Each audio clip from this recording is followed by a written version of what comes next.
بسم اللہ الرحمن الرحیم۔ اردو گیٹ وے کے معزز ناظرین کی خدمت میں السلام علیکم ورحمۃ اللہ۔ دوستو، نواز شریف کے بارے میں احتساب عدالت کا فیصلہ تو آ چکا، اب آصف زرداری اور ان کی بہن فریال تالپور کے مقدمے کا فیصلہ ہونا باقی ہے۔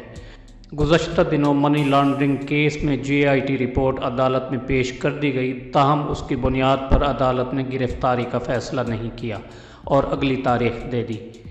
فیصلہ ساز حلقوں کے قریب رہنے والے ذرائع کا کہنا ہے کہ زرداری کی گرفتاری کے حوالے سے ابھی کچھ کہنا قبل از وقت ہے، کیونکہ ان کی پشت پر دو ایسی طاقتوں کے نمائندے کھڑے ہو گئے ہیں جنہیں نظر انداز کرنے کے لیے شیر کا دل اور چیتے کا کلیجہ چاہیے۔ صدر ٹرمپ کے خصوصی نمائندہ برائے افغان امور زلمے خلیل زاد زرداری صاحب کے سفارشی ہیں۔ زلمے خلیل زاد نے اس حوالے سے بعض اعلیٰ حکام سے ملاقات میں زرداری پر ہاتھ ہلکا رکھنے کی سفارش کی ہے۔ وجہ کیا ہے؟ وجہ یہ ہے کہ زرداری کی طرح زلمے کی مستقل سرپرست بھی CIA ہے۔ دونوں حضرات بہت طویل عرصے سے امریکی خفیہ ادارے سے احکامات وصول کرتے رہے ہیں۔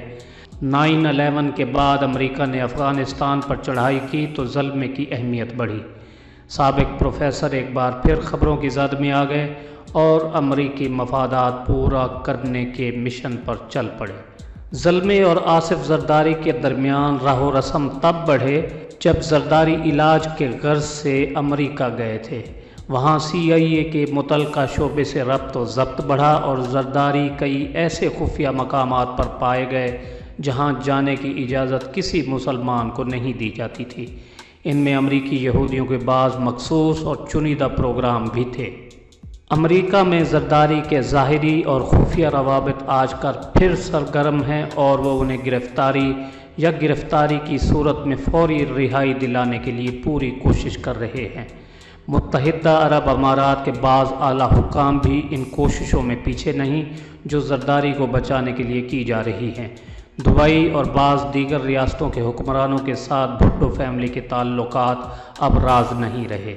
بے نظیر کے والد ذوالفقار علی بھٹو اور مرحوم شیخ زید بن سلطان النہیان کے درمیان دانت کاٹی روٹی جیسی دوستی تھی جو ان کے بعد ان کی اولادوں میں منتقل ہوئی۔ متحدہ عرب امارات کے بعض اعلیٰ حکام زرداری سے اپنی دوستی نبھانے کے لیے سرگرم ہیں، اور یہ تو آپ جانتے ہیں کہ امارات نے پاکستان کو پچھلے دنوں $3 ارب دینے کا اعلان کیا ہے۔ اب جو بندہ ڈالر دیتا ہے اس کی بات تو ماننی پڑتی ہے، لیکن اس کھیل میں اصل رکاوٹ یہ ہے کہ مقتدر حلقوں اور فیصلہ ساز قوتوں میں اس ایشو پر دو رائے پائی جاتی ہیں۔ پہلی یہ کہ زرداری کو فی الحال نہ چھیڑا جائے، البتہ دباؤ بڑھا کر میڈیا ٹرائل کیا جاتا رہے تاکہ انہیں ملک سے باہر جانے پر مجبور کر دیا جائے، اور دوسری یہ کہ نواز شریف کے بعد اگر زرداری کا احتساب نہ ہوا تو عوام میں یہ تاثر جنم لے گا کہ احتساب کا عمل جانبدارانہ اور غیر شفاف ہے۔ دوسری رائے میں اگرچہ زیادہ وزن ہے، لیکن پہلی رائے رکھنے والوں کا یہ بھی کہنا ہے کہ اگر زرداری کو گرفتار کر لیا گیا تو دونوں بڑی جماعتیں ایک ہو جائیں گی اور حکومت کا چلنا مشکل کر دیں گی۔ اس لیے شریف خاندان کو پہلے منطقی انجام تک پہنچایا جائے، اس کے بعد ہی کوئی قدم اور اٹھایا جائے۔ درمیان میں رخ موڑ لینے سے پہلے کے خلاف کارروائی بھی مشکل ہو جائے گی۔